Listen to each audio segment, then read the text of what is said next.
エバートンが、籾木優香のインタビューをアップしたので紹介する。籾木のインタビューは、ここまで何度か紹介しているが、特にシーズン開幕前のインタビュー、籾木優香、チームについて石川凛音について語るを見返してみると、新しいシーズンに対して、彼女自身がいかに大きな期待を持っていたかがわかる。そしてそれは周囲の期待の大きさを反映したものだった。しかし、いざ、蓋を開けてみると、エバートンはなかなか勝利に恵まれず、ずっと最下位付近に低迷していた。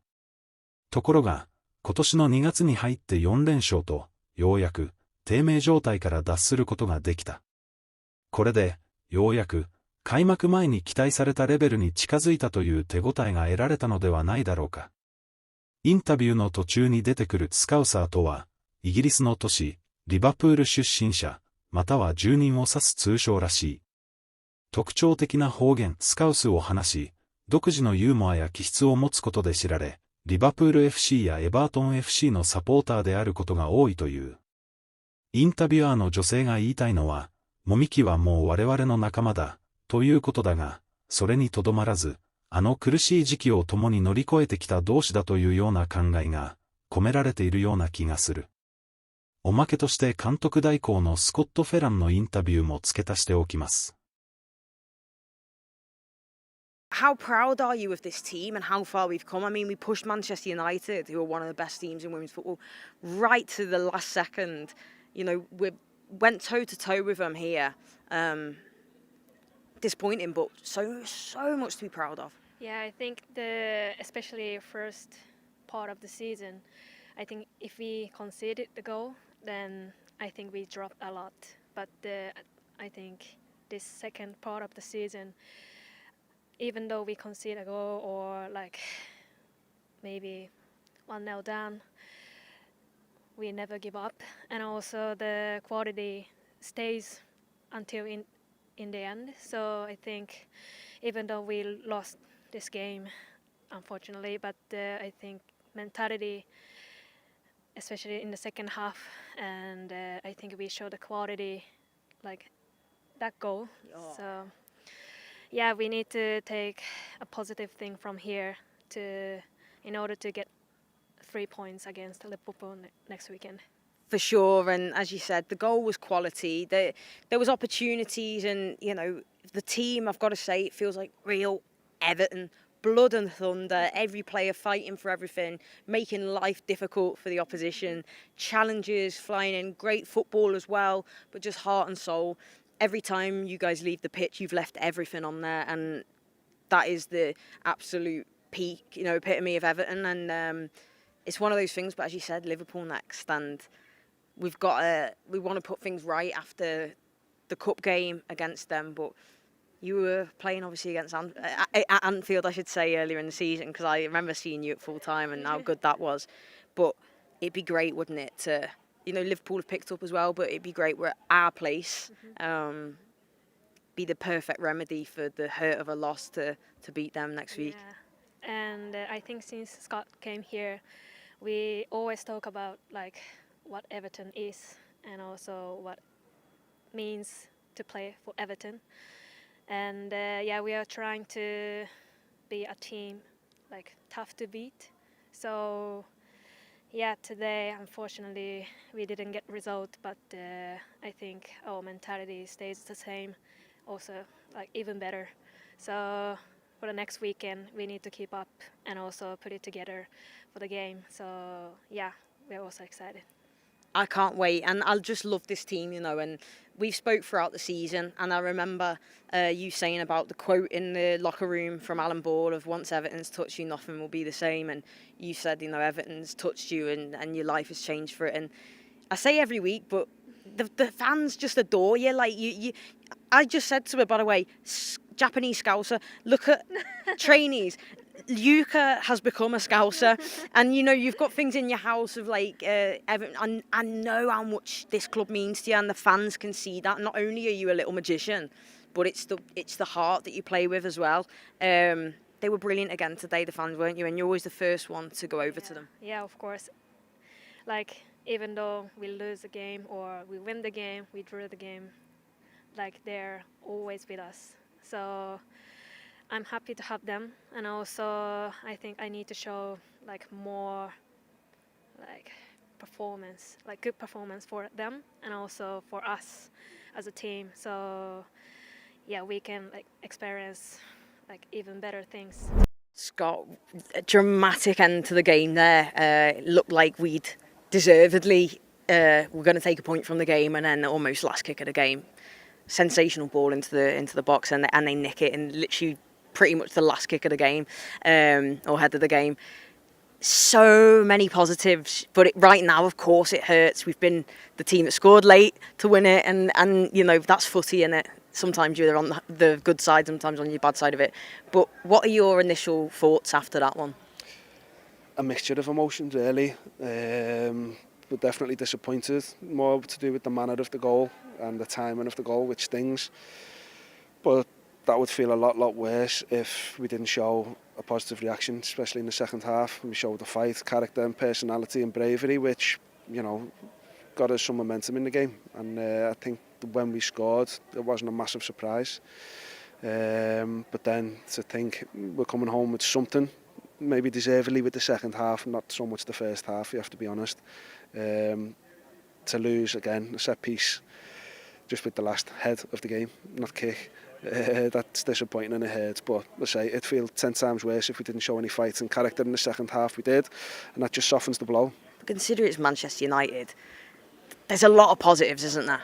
Yeah, and I think we were keen to stress that. A lot of people were asking me their third game in 6 days, etc, etc. But the fact that they've played 3 games in 6 days is because they're in the later stages of cup competitions, fighting on all fronts in terms of the league still, probably, and definitely they're still in the Champions League. So they've done that because they've got good players, and that's why they have a lot of fixtures. So it was always going to be a tough game today.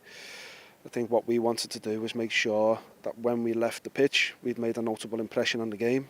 And the fact that we've been able to do that is something definitely to build on. You're right, you know, we can't get away from conceding a last-minute goal. Hurts a lot, but you know, there's definitely stuff that we can build on and take away. That's it. Like it feels like a punch in the stomach, doesn't it? And I'm sort of gutted. I've just been reeling, getting the goal and that, and then you just sort of have to go, right, heads up now, because yeah, tomorrow things will probably feel a little bit different. Like, we've got a derby next, and I know we were disappointed, obviously, in the cup game against them, but thankfully we've got an opportunity to try and like kind of make things right there. We beat them in the league, we battered them first game of the season at Anfield. It's Goodison Park next, and you know, with you in charge, I think the players will be right up for it. There should hopefully be a really good crowd there as well, which we'll need to give us that. And how quickly do you shift your focus then from the hurt of this to like, right, we've got another massive game coming up next week? Yeah, listen, it's hurt, but it's not the end of the world. So we're coming away more positive than negative. And we can use whatever we've done well today, but over the previous fixtures to build on and keep pushing ourselves forward, because that's where I expect us to be, and I believe it's where we can be. You know, a big step from us to Man United, you know, in a short space of time is, you know, probably not reasonable or something we can achieve quickly, but certainly the next step, and being competitive in these fixtures and winning games away from home at big stadiums at top 5 teams. I think we've shown we can compete today, second half, and then we've shown last week that we can win against the team that, you know, was competing at the top end of the table. So yeah, we're disappointed, but it's not the end of the world. Next week, in terms of emotion, looks after itself for both sides, and we just want to make sure we're on the right side of the scoreline by the time the final whistle comes next week. For sure. And just on, you know, Blues, and we've got one in the team today starting, Izzy Hobson. I think, you know, obviously Hannah Blundell was ineligible, I should say, to play, being on loan from Manchester United.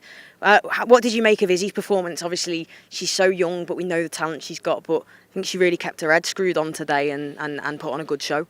Listen, real tough task playing against the player she was playing against, a player of high quality that she's shown consistently for a number of years. So for Izzy to come in and be able to cope with that in certain moments, but also with the support of the teammates, was really nice to see.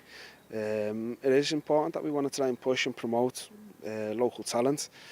that's something that we're keen to do, and an opportunity arose today, which Izzy has shown she can perform. So, yeah, happy for her, happy for the team, and yeah, we keep looking for opportunities to try and give our youngsters some chances.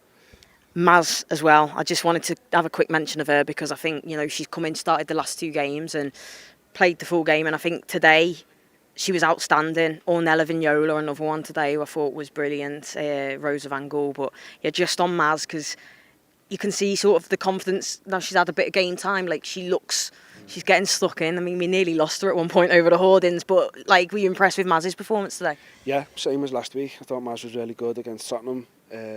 She's somebody with spirit, personality, and good energy about her. So she's shown that in her performance level so far. But that's what we expect. You know, maybe a little bit of frustration initially for the first games. She never played, but asking them to stay ready and be able to make an impact from the start or off the sides is something that's been consistent. Maz was an example of that. Imma has shown that today again. Kelly and Mel are making impacts from the bench, and whilst they can be disappointed and frustrated, that's okay as long as they keep impacting games like that, and they're doing that and they're giving themselves the best chance of being involved in future fixtures. That's it. That's all you can ask in it. You don't mind, I suppose, it's natural to be frustrated when you're a professional player, but it's how they channel it. And as you say, Mel, Inmar, Kelly, everyone that's come in off the bench or started has been outstanding. Just to finish on, a commiserations to Claire Wheeler, I think, first of all, because we had players in the final on both sides today with Australia, but congratulations to our girls who were there. Obviously, Rion had to return, but Hikaru and Hono with Japan. You'd be looking forward to welcoming them back soon. Yeah, so they will return next week and have to deal with some serious jet lag, I'd imagine. But the euphoria for the Japanese girls to represent your country on such a stage is amazing. Claire, I hope, has had an unbelievable experience in terms of being the host nation and feeling that pride of representing the country and getting to one step away from winning is tough. But there'll be some special memories that I'm sure they've all created whilst being away, win or lose. And yeah, we look forward to welcoming them back. We want good players, and we have good players away that we can re-add to the group, and that just puts us in a position of strength again, moving forward with the fixtures to come.